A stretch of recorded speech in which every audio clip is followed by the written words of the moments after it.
Oh, hello. I didn't see you there. Welcome to my humble abode. I would make small talk with you, but we haven't much time, so rather I'll get straight to the point.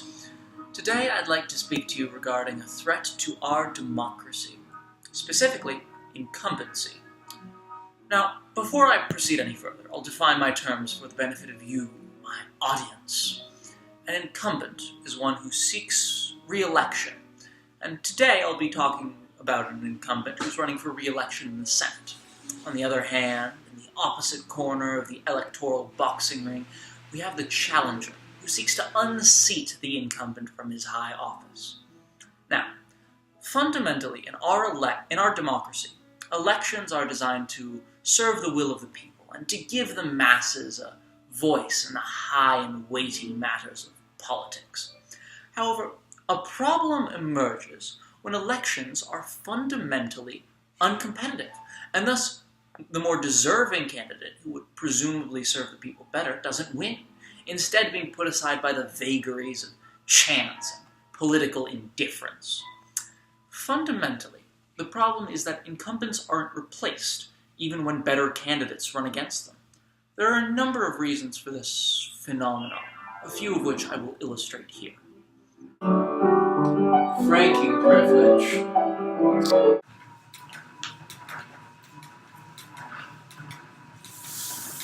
Can you stop? I'm trying to send out fundraising mail. You're holding me back. You know, I think we need to send some letters.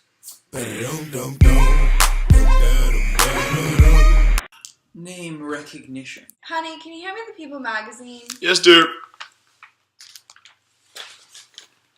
Hun, it's our senator. It's Schiffer. Oh, he's running for another term. I'll vote for him. Hi, I'm Danny Donahue, and I'm running for election to the Senate. Yes, Danny Donahue, the Democratic candidate this year.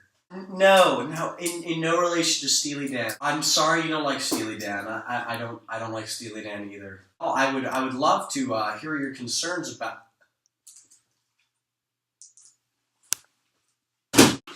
Patronage.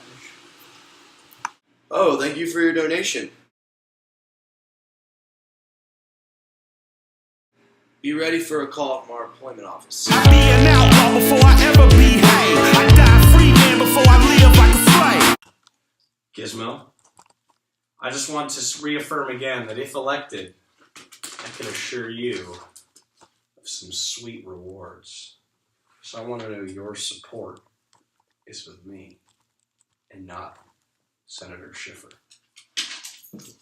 Staffers. Senator Schiffer, your approval ratings are up 2%.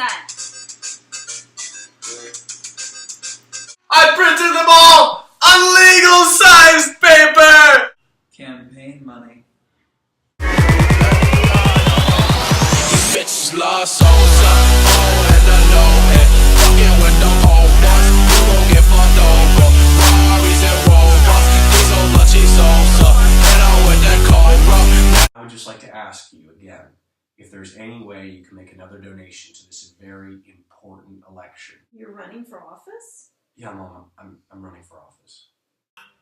The gravest problem that challengers face stems from a lack of funding. They are simply unable to get their name out, send mail to as many people, create as many advertisements, or even hire a staff as large as their opponents. A number of solutions have been floated in order to remedy this unfortunate situation.